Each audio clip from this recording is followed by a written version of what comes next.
Hello guys, Radhe Radhe. তো আজকে আমি চলে এলাম একটা নতুন ভিডিও নিয়ে অনেক দিন পর, কারণ অনেক দিন আমার চ্যানেলে ভিডিও পোস্ট করা হয়নি, কোনো রকম ব্লগ পোস্ট করা হয়নি। তো আজকে আমি চলে এসেছি রথের দিনে। তো সবাইকে প্রথমেই বলে নিলাম জয় জগন্নাথ। তো ভাবলাম আজকের দিনে একটু ভিডিও বানানো যাক, কারণ ভিডিও বানানোর সময় পাই না, সেই কারণে ভিডিও দেওয়াও হয় না। তো সকালবেলায় আমি স্নান করার পর একটু ভিডিওটা স্টার্ট করেছিলাম, তো তারপর আর কোনো ভিডিও ক্লিপ নেওয়া হয়নি। কাজের মধ্যে আর কোনো ভিডিও ক্লিপ আমি নিতে পারিনি। তো এখানে আমি বিকেলবেলায় রথ দেখতে যাওয়ার জন্য রেডি হয়ে নিচ্ছি। তো এখানে পুরো আমার শাড়ি পরা কমপ্লিট হয়ে গেছে, চুল আঁচানো কমপ্লিট হয়ে গেছে। তারপর আমি কানেরটা পরে নিলাম, ও রেডি হয়ে গেছে, আমার মেয়েকেও রেডি করে দিয়েছি। তারপরে আমি রেডি হয়ে নিচ্ছি। ভাবলাম সকাল থেকে সারাদিনের ভিডিওটাই নেব, কিন্তু সময়ের অভাবে আমি নিতে পারিনি। তো এখানে আমি এবার হারটা পরে নিলাম। তো আমরা তারপরেই যাব আমাদের বাড়ি গ্রামের পাশেই বীরচন্দ্রপুর বলে আছে, তো সেখানেই রথযাত্রার খুব বড় উৎসব হয়। তো সেখানেই আমরা যাব রথ দেখতে। তো সেই দিনকে না প্রচণ্ড পরিমাণে গরম ছিল, তো গরমে পুরো আমি একদম রথ দেখতে যাব ইচ্ছেই করছিল না, কিন্তু তবুও বাড়ির কাছে না গেলে তো হবেই না। তো এখানে পুরো আমি রেডি হয়ে নিচ্ছি। তো আমি কোনো মেকআপ করিনি, সিম্পলি গেছিলাম। বাস একটা সানস্ক্রিন মেখেছিলাম, একটু কাজল, একটু লিপস্টিক, বাস ওটাই আমার হয়ে গেল মেকআপ ডান আমার। কারণ এই গরমের মধ্যে না মেকআপ করে গিয়ে আমার নিজেরই অস্বস্তি হবে। তো আমি একদম হালকার মধ্যে শাড়ি, হালকার মধ্যে সাজুগুজু রেখেছিলাম। তো অবশ্যই বলবে কেমন লাগছে আমার এই হালকা লুকটা, কমেন্টে জানাবে। তো তারপর আমরা বেরিয়ে যাব। তো তার আগে আমরা একটু উপরে আমরা তিনজনে মিলে একটু ঢং করে নিলাম। ঢং কি বলবো, আমার হাসিও লাগছে, কারণ ও তো একদম ভিডিও করতে চায় না। তো আমি ভাবছিলাম যে ওকেও একটু ভিডিওর সামনে নিয়ে আসবো। তো এখানে আমি একটু আমার সেলফি ক্যামেরায় একটু ভিডিওটা করে নিচ্ছিলাম তোমাদের সামনে। তো কেমন লাগছে আমাকে অবশ্যই জানাবে। তো এখানে আমার মেয়েও একটু হাই করে দিল। তো ভয়েস আমি আগে অ্যাড করি না, কারণ কপিরাইট দিয়ে দেয়, সেই কারণে। তো এবার ও রেডি হয়ে নিচ্ছে। তো ওকে বলছিলাম একটু ভিডিওর দিকে তাকাও, কিন্তু ও তো ভিডিও করবে না। তবুও জোর করে একটু বলে তারপরে ভিডিওর দিকে তাকাচ্ছে। তো এমনভাবে তাকাচ্ছে কি বলবো, আমার নিজেরই হাসি পাচ্ছে ওই রকমভাবে তাকানো দেখে। তো আমরা তিনজনে রেডি হয়ে এবার নিচে চলে এসেছি। তো এবার আমরা বেরিয়ে যাচ্ছি, আমরা একদম বেরিয়ে পড়েছি। এখানে আমাদের বেশিক্ষণ লাগবে না যেতে, 10 মিনিট মতো লাগবে যেতে, 10 মিনিটও লাগবে না, কারণ একটা গ্রাম পরেই আমাদের বীরচন্দ্রপুর। তো আমরা প্রায় চলেই এসেছি। ভাবলাম ফাঁকা মাঠের একটু ভিডিও নিয়ে নিই। কিছুদিন পর তো এগুলো হচ্ছে সব ধান চাষ হয়ে যাবে, তখন একদম মাঠ ভর্তি হয়ে যাবে ধানে। তো এখন চাষ শুরু হয়নি আমাদের এদিকে।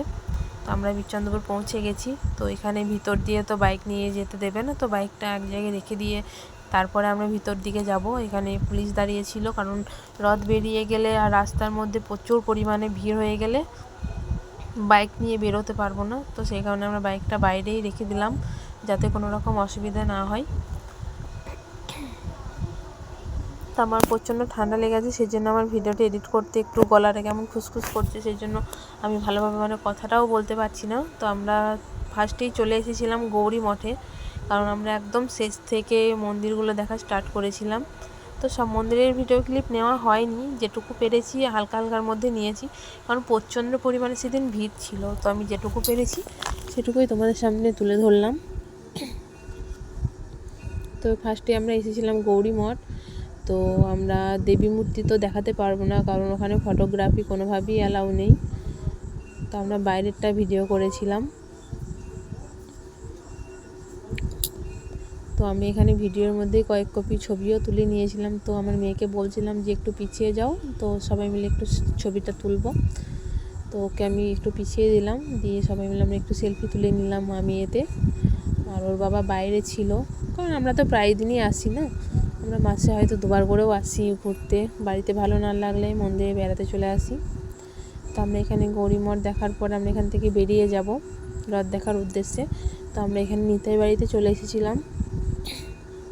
নিতাই বাড়িতেও প্রচণ্ড পরিমাণে ভিড় ছিল। আর এখানেও না ফোন নিয়ে যাওয়া কোনো অ্যালাউ নেই, ফোন নিয়ে যাওয়া যাবে না, ভিতরে একদম চেকিং চলছিল। আমি বাইরের থেকে দূরের মন্দিরের ভিডিওটা একটু করে নিয়েছিলাম।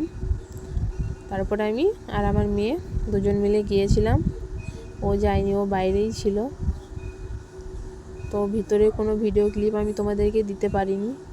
তো যদি কোনো দিন সম্ভব হয় অবশ্যই তোমাদেরকে আমি নিতাই বাড়ির ভিডিওটা দেওয়ার আমার খুব ইচ্ছা আছে। তো নিতাই বাড়ির ভিডিওটা তোমাদেরকে শেয়ার করব। তারপর আমরা চলে এসেছিলাম ইস্কন মন্দিরে।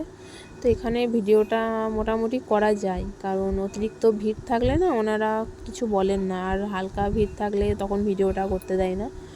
তো আমি আজকে সব ভিডিওটাই করেছিলাম ইস্কন মন্দিরের। তো সবটা নেওয়া হয়নি, যেহেতু আমি যেটুকু পেরেছি সেটুকুই তোমাদের সাথে শেয়ার করেছি, কারণ অতিরিক্ত ভিড়ের মধ্যে ভিডিও করতেও ভালো লাগছিল, আর প্রচণ্ড গরমও ছিল সেদিন। তো সেরকমভাবে আমি কোনো ভিডিও ক্লিপ নিইনি।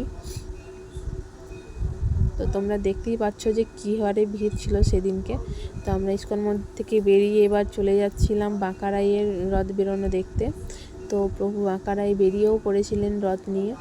তো সেখানে আমরা ভিড়ের মধ্যে ঢুকতেও পারছিলাম না, এতটাই ভিড়। তো এখানে প্রভু বাঁকারাই রথ নিয়ে বেরিয়ে পড়েছেন। তো হরিনাম হচ্ছিল রাস্তার মধ্যেই, আর প্রচুর পরিমাণে সেদিন ভিড় ছিল। কোনো রকমে আমরা একটু জায়গা করে ভিতর দিয়ে গিয়েছিলাম। তোমরা দেখতেই পাচ্ছ যে কি পরিমাণ ভিড়। আর ওই যে প্রভু আমাদের বাঁকারাই। আমাদের বীরচন্দ্রপুরে মায়াপুরে যে মূর্তিগুলো আছে সব কিছুই আমাদের বীরচন্দ্রপুরে আছে। আমাদের বীরচন্দ্রপুরকে একচক্রধাম বলা হয়। সব তীর্থ একবার, বীরচন্দ্রপুর বারবার। আমরা তারপরে চলে এসেছিলাম মেলার ভিতরে। তো এখানে আমার মেয়ের জন্য কিছু জিলাপি, গজা, মালপোয়া এসব নিয়ে নিলাম। ও আমাকে বাড়ি থেকে বলে গেছিলো যে আমি কোনো কিছু খেলনা, মালা এসব নেবো না, আমি খাবো শুধু। ও শুধু খেয়েছিল। আর এটা হচ্ছে আমাদের জগন্নাথ মন্দির। তো অতিরিক্ত ভিড় থাকার কারণে আমি আর ভিতর দিকে যাইনি। পরে একদিন জগন্নাথ মন্দিরেরও ভিডিও তোমাদেরকে দিয়ে দেবো। তারপরে আমরা রাস্তার মধ্যে চলে এসেছিলাম রথ দেখতে। তো ওই যে দূরে আসছে রথ, কারণ অতিরিক্ত ভিড়, প্রচুর লোকজন। সেদিন আমাদের এখানে লাখ লাখ লোক আসে রথ দেখতে, অনেক দূর দূর থেকে লোকজন আসেন। অনেক দিন ভিডিও পোস্ট করা হয়নি, তো তাই ভয়েস এডিট করতে আমার কেমন কেমন লাগছে। এবার তোমরা অবশ্যই জানাবে যে কেমন হয়েছে ভিডিওটা।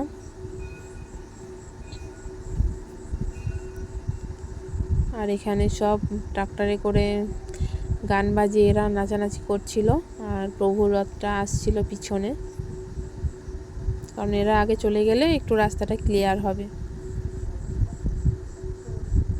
তো আমি স্পিকারটা স্কিপ করে গেছি।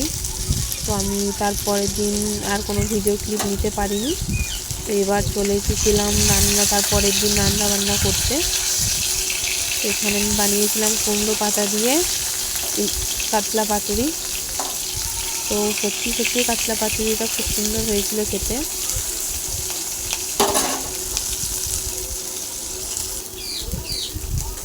এখানে আমার কাতলা পাতুরি পুরো রেডি।